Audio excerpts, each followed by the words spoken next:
bilood ee soo socda cabdiqaasim salaad waxaa la tartamay 15 nin oo kale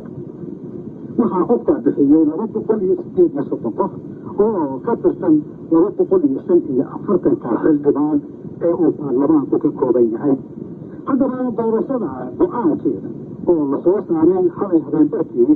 waxaa siday u dhacday warbixinta looga soo diray nuur shira cusmaan oo jooga magaalada carta ee jabuuti waxaa qasab noqotay in 3 wareeg oo codayna la galo kadib markii musharaxiinta qaarkood ay kala hari waayeen wareegii koowaad iyo kii labaad wareegii koowaad oo ay galeen 16 musharax waxaa ku haray 12 musharax waxaana wareegii labaad u soo gudbay afar kuwaasi oo midkiiba uu helay 10 cod iyo ka badan sida heerkuu dhigayo qali mahdi maxamed oo ka mid ahaa 4 musharax ee soo gudbay ayaa ka tilaabtay wareegii labaad waxaana isu soo haray musharaxiinta kale cabdiqaasim salaad xasan cabdullaahi axmed cadow iyo cali khaliif galayda wareegii labaad ayaa haddana ay kala hari waayeen musharaxiintu kadib markii la waayey midkeena codkii loo baahnaa sidaas darteed ayaa la qabtay wareeg saddexaad oo sida xooreesoodku baarlamaanku uu dhigayo ay ku hoolameen labadii musharax ee ugu cod badnayd wareegii labaad kuwaasi uu kala cabdullaahi axmed cadow oo wareegaasi ku helay 110 cod iyo cabdiqaasim salaad xasan oo helay 124 cod wareegga saddexaad ee doorashada madaxweynaha cabdiqaasim uu ku guulaystay waxa uu helay 145 cod halka cabdullaahi axmed cadow uu ka helay 29 cod waxaana wareegaasi lagu kala baxayay 123 cod iyo ka badan taasoo musharaxii keenaa uu yahay midka ku guulaystay wareegyada codayntu waxa ay bilowdeen 6 maqribnimo ee shalay galabnimadii waxayna dhammaadeen 2 iyo 3 dambe doorashadaasi waxay ahayd mid qarsoodiya oo codeeyuhu u madax bannaanaa sanduuqa lagu ridayo waxa uu ahaa mid muraayada oo loo wada jeedo oo meel dadka u dhexaysa yaal hadal gaaban oo uu jeediyey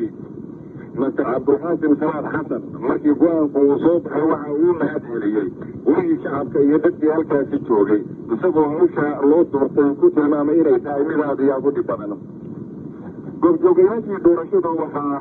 ka mid ahaa sarkaal kale oo ka tirsan xafiiska siyaasadda qaramada midoobay u qaabilsan arrimaha soomaaliya danjiraha dowladda talyaaniga u qaabilsan soomaaliya safiirka dowladda maraykanka u fadhida magaalada jabuuti iyo saraakiil kale oo ka kala socotay hay-adaha qaramada midoobay qaarkood iyo urur goboleedka la yidhaahdo igaad waxay ahayd mid lagala socday doorashadaasi satellite-ka jabuuti oo sida ay u dhacaysay laga daawanayay meelo badan oo ka mid a caalamka xalay lagama seexan magaalooyinka waddanka jabuuti gaar ahaan harta oo doorashadu ay ka socotay islamarkaana ay hooyinka soomaalidu degana yihiin muddo 4 bilood ka badan magaalada jabuuti waa soo galay 4kii saxdeennimo ee gelinkii dambe halayso dadweynuhu waxa ay fasnaayeen oo dhowrnaayeen waddooyinka waxayna nagu salaamayeen soomaalidu ha noolaatay iyo guuraysta